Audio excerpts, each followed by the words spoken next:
Hi friends, இன்றைக்கி நம்ம சேனலில் ஒரு கேம்ப் ஃபயர் குக்கிங் அந்த வீடியோ தான் பார்க்க போகிறோம். கேம்ப் ஃபயரில் இன்றைக்கி நம்ம பார்க்க போகிற recipe restaurant style cauliflower tikka. Restaurant flavour வீட்டிலையே, அதுவும் நம்மகிட்ட இருக்கிற இன்க்ரீடியன்ஸ் வச்சு எப்படி செய்யலான்னு பார்க்கலாம். அதுக்கு தேவையான இன்க்ரீடியன்ஸ்லாம் இங்கே என்னென்னு சொல்லியிருக்கேன், நோட் பண்ணிக்கோங்க. ஃபஸ்ட்டு ஒரு பாத்திரத்தில் தண்ணியை ஊற்றி தண்ணி கொதிக்க விடுறேன். தண்ணி கொதித்ததும் இந்த மாதிரி காலிஃப்ளவர் பெரிய பெரிய பீசஸாக கட் பண்ணி வச்சுருக்கேன், அதை அதில் சேர்க்குறேன். ஒரு 2 நிமிஷம் விட்டுட்டு அடுப்பை ஆஃப் பண்ணிவிட்டு தனியாக எடுத்து வச்சிடலாம். இப்போ ஒரு பவுலில் 1/2 கப் கட்டி தயிர் எடுத்துக்கிறேன். சப்போஸ் தண்ணியாக இருந்துச்சுன்னா லைட்டாக அதை வடிகட்டிக்கோங்க. கட்டியாக இருந்துச்சுன்னா தான் மேரினேஷன் நல்லாயிருக்கும்.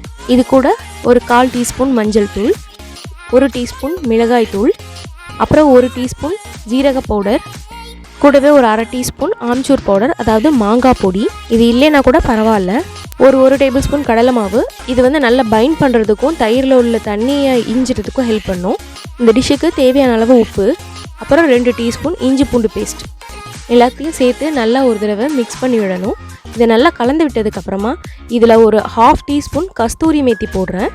இதுவும் ஆப்ஷனல் தான், இல்லைன்னா கூட பரவாயில்ல, ஸ்கிப் பண்ணிக்கோங்க. எல்லாத்தையும் நல்லா மிக்ஸ் பண்ணிவிட்டு இதில் காய்கறிலாம் சேர்க்க போகிறோம். நான் இன்றைக்கி வெங்காயம், குடமிளகா, தக்காளி, காலிஃப்ளவர் இது நாளும் எடுத்திருக்கேன். உங்ககிட்ட குடமிளகா இல்லைன்னா கூட பரவாயில்ல, வெங்காயம் அப்புறம் தக்காளி, காலிஃப்ளவர் மட்டும் கூட வச்சு பண்ணலாம். காய்கறியெல்லாம் சேர்த்ததுக்கப்புறமா இந்த மாவு காய்கறியோட நல்லா கோட் ஆகிற மாதிரி நல்லா மிக்ஸ் பண்ணி விடணும்.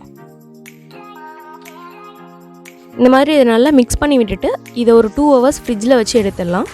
மினிமம் ஒரு 2லேருந்து 3 மணி நேரமாவது வைக்கணும், அப்போ தான் அந்த மேரினேஷன் நல்லாயிருக்கும்.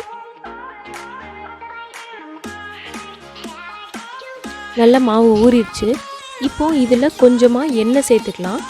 எண்ணெயை சேர்த்து நல்லா கலந்து விட்டுடலாம். இது வந்து அந்த ஃப்ளேவரும் நல்லாயிருக்கும், அதே மாதிரி டெக்ஸ்டரும் ரொம்ப நல்லாயிருக்கும், ட்ரை ஆகாது.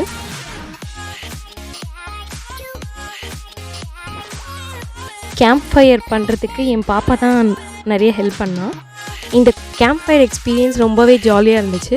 உங்கள் வீட்டில் இந்த வாய்ப்பு இருந்துச்சுன்னா நீங்களும் கண்டிப்பாக ட்ரை பண்ணி பாருங்கள். டிக்கா பண்ணுறதுக்கு எனக்கு கறித்துண்டுலாம் ஒன்றும் கிடைக்கல, அதனால நான் வீட்டில் இருக்கிற இந்த சிரட்டை, அப்புறம் எங்கள் வீட்டில் இந்த வேப்ப மரம் உண்டு, ஸோ அந்த கம்பு இதெல்லாம் சேர்த்து தான் ஃபயர் பண்ணோம். அதே மாதிரி என்கிட்ட டிக்கா கம்பியும் கிடையாது, அதனால் இந்த பனியாரம் குத்துவோம் இல்லையா, ஸோ அந்த கம்பியை தான் ரெடி பண்ணேன். கை சுற்றக்கூடாதுன்னு சொல்லிட்டு அதை இன்னொரு கம்பியோட கனெக்ட் பண்ணிட்டேன். நமக்கு டிக்கா கம்பி ரெடி ஆயிடுச்சு. இப்போது காய்கறியெல்லாம் இதில் அரேஞ்ச் பண்ணிடலாம்.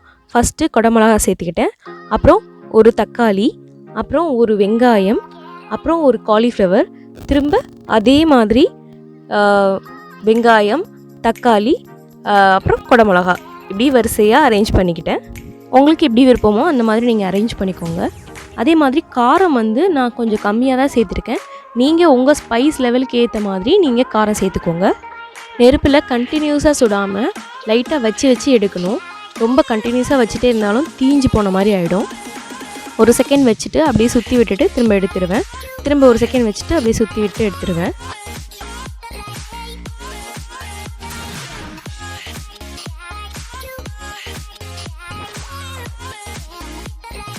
அவ்வளோதான், சூப்பரான காலிஃப்ளவர் டிக்கா ரெடி ஆயிடுச்சு. இப்போது இதை வந்து ஒரு பிளேட்டில் ட்ரான்ஸ்ஃபர் பண்ணிவிட்டு லைட்டாக மேலே ஆயில் அப்படி இல்லைன்னா பட்டர் ஆட் பண்ணிக்கலாம், அப்போ தான் அது வந்து ட்ரை ஆகாமல் இருக்கும். அதே மாதிரி இந்த டிக்காவை டேரெக்ட் ஸ்டவ் டாப் ஃப்ளேமில் வந்து பண்ணலாமா அப்படின்னு கேட்டால் அது பண்ணுறது வந்து அவ்வளோ உடம்புக்கு நல்லதில்லை, கேஸில் பண்ணுறது. ஸோ முடிஞ்ச வரைக்கும் கேஸில் வந்து டேரெக்டாக ஃப்ளேம் பண்ணுறதை அவாய்ட் பண்ணுங்கள். நாங்கள் இந்த கேம்ப் ஃபயர் குக்கிங்கை ரொம்பவே என்ஜாய் பண்ணோம். உங்களுக்கு இந்த வீடியோ பிடிச்சிருந்துன்னா கண்டிப்பாக லைக் பண்ணுங்கள். உங்களுக்கு ஏதாவது சஜஷன் இருந்துச்சுன்னா அதை மறக்காமல் கமெண்ட் பாக்ஸில் சொல்லுங்கள். இதே மாதிரி இன்னொரு சூப்பரான வீடியோவில் நான் உங்களை வந்து சந்திக்கிறேன். அது வரைக்கும் தேங்க்ஸ் ஃபார் வாட்சிங்.